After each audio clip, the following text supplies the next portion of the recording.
This is Vanessa Feltz. Call 020-722-4200. Vanessa Feltz. Weekday mornings from 9. All right, it's been simmering all morning, our discussion of what Mayor Boris Johnson has to say about Londoners and why many young Londoners are unemployed. His assessment is...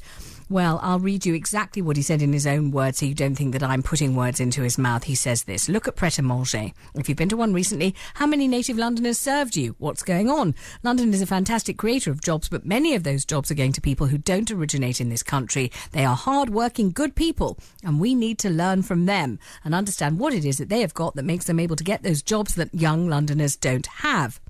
He says there are large numbers of job vacancies in London. Why are young people not taking up those jobs? How can we help them? That is the key problem for our economy. Let's talk about the work ethic. I don't want to stigmatise young people because many of them do have the aptitude, but we need to face up to these issues. In some cases, it can come down to the fact that the jobs are there and people need to have the energy to go out and get them. In other words, if you're out of work in London, is it because you're simply too lazy, feckless, devoid of work ethic to get off your backside and find an honest job? If you're young and unemployed, is it all your own fault? Peter's on the line in Eastcote. Hello, Peter. Good morning. Good morning, Vanessa. How are you? I'm very well, thank you, sir. Tell us your story. Well, basically, I came over here in 2004 in June when Poland joined the EU. My first job was a day's job at a car wash, where at the end of the day, I was told that this was actually a test day and I'm not going to get paid for today. And they will call me if they think I'm fit enough to do the job more. By the time they actually called me back, I found another odd job here and there, and that lasted for a couple of months, but money soon ran out, and we've been struggling, my girlfriend and I, to the point that we were looking at spending a night in a park, and my mom was saying, no, come back, and I said, I'm not going to come back, because if I do come back, I won't be able to go out again. You know, we had to actually borrow money to come here. Yes. Long story short, yes. From there, after a couple of months, I found a job in NHS. Yeah. Very mind-numbing job in health records. Right. I must say, I was trained as a teacher of English as a foreign language back at home. What were you doing in health records? What was the job? At first, I was just working in the library, sorting out tons and tons of files, Yes. and then I got kind of promoted to where I was running around all the hospital and just finding patients' case notes, and that lasted for 3 years for me. Now, can I just say that this whole kind of promoted thing is what I was talking about, what my last caller was talking about, this whole thing about, you know, if you were, I mean, obviously you're a teacher of foreign languages, you're an intelligent man, you know, at some point someone saw that you were capable of more than just sorting out all the records and said, hang on a minute, and you were noticed and you did get a promotion, and that isn't just a theoretical thing, it really happened for you, and it can happen, can't it? And you don't need to be college trained for it to do so. Just because I finished a teacher training college, it's only meant for me in this country that I knew the language as you should expect everyone who was born here. Mm-hmm. So I had no better skills just because I finished the college. I was kind of on the equal level with all the GCSE or even A-level students that you should have in this country. Mm-hmm. So from there, after 3 years in health records, I was craving something more, and I saw the ad on TV for an IT training course, a 4-week course. It cost £4,000. Right. I went to the bank, I took out the loan on my own, I paid it off, I did the 4 weeks, and now I'm working 6-day week for 32 grand a year. Wow. Yeah. My goodness. So what do you do exactly now? I'm an IT engineer. Gosh.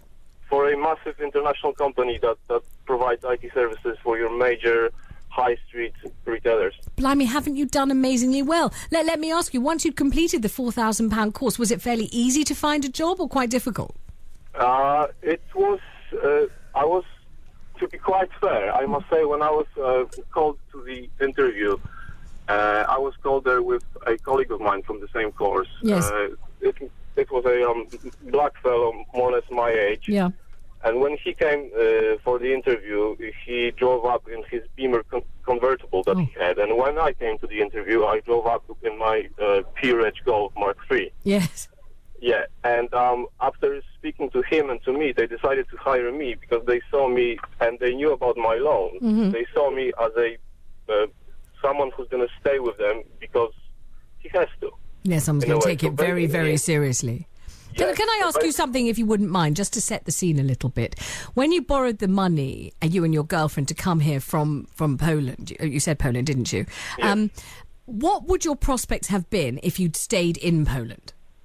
I would be probably quite a successful teacher of English as a foreign language. Yes. However, I would be working much harder and much longer hours than I am working here. Yes. I wouldn't be able to rent out a two-bed in Eastcote with a garage. I have a garage, Vanessa. You don't. No, I don't. I'd love a garage. Oh my God, I'm jealous of that. That'd be lovely. And I like Eastcote. Eastcote's lovely, isn't it?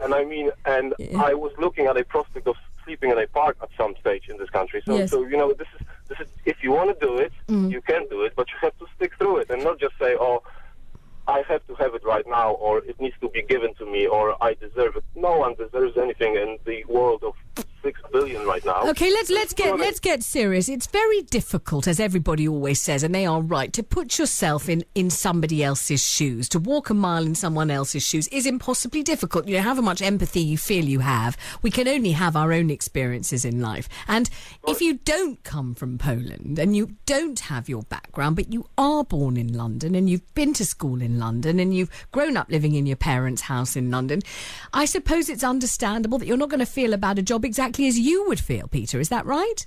Yes, I think so, because why did we have the riots? We're saying we had the riots because they wanted stuff that they couldn't afford, yet they don't want to work for it to get it. Yeah. If you work for it, you can get it. If you don't, you don't. That's the reality of the world. I think somehow the society here has been a bit lazy because they can. Yeah. Because it's easier for them not to do anything. And I saw people like this. I saw people on benefits just sitting during summer days on the grass and just taking sunbathing because it was easier for them to do so than to go to any kind of work, lose the benefit, and start paying for the flat, for council tax, and getting the 70 quid a week allowance. Will you spend your whole life here in this country now, or will you go back at some point? I love it here. I always did. Even, that was one of the reasons for which I became teacher of English, because I love the culture, the society, the history. It's just great. So I would love to stay here. And for now, I see no reason why I shouldn't. I think I've really made my life here, and then, I'm very happy with it. Well, I think you've made a came soar here away with success. nothing. Incredible success of life. I mean, you're earning well above the average salary, having started And I on must the minimum say, wage. as my wife, listen to this, my wife started working as a low-level data entry in a company. She's the manager of it now. What was she doing? She was also a teacher of English as a foreign language. And We both came from the same college. what was her first job here? Her first job here was admin/data entry in an office. And did you at the time, tell the truth, when you came back at the beginning from work, when you had the hardest jobs and the least pay, and it was boring, as you said, in fact you used the word mind-numbingly boring, did you both come back and say, oh my God, this is hard, this is awful, we've had a terrible day, we hate it? I had times when I was going out to work crying in the door that I don't want to go, but I knew I had to, because that was just, we need to grow up. We need to grow up from being kids who are being given stuff to being adults who are responsible for themselves. If we don't do that, if we're afraid of doing it, then how are we supposed to develop? Peter, thank you. Myself. Absolutely fascinating to talk to you, and thank you very much indeed, and good luck to you, and continued good luck. And you might say Peter made his own luck. First he borrowed the money to come here in the first place, then he had to pay that back. Then he got a series of jobs and ended up so down on his uppers he might have to sleep in the park. Then he got a job that was mind-numbingly boring. Then he got promoted because he was just damn good at it. Then he borrowed £4,000 to do an IT course, and now he's earning over 30 grand a year, and he's got a nice rental and he's enjoying it. This is from Victor in High Wycombe. He says, I'm the same age as you. Oh, let's not labour the point, Victor, for God's sake. Come on. When I was at school, I had a job working on the deli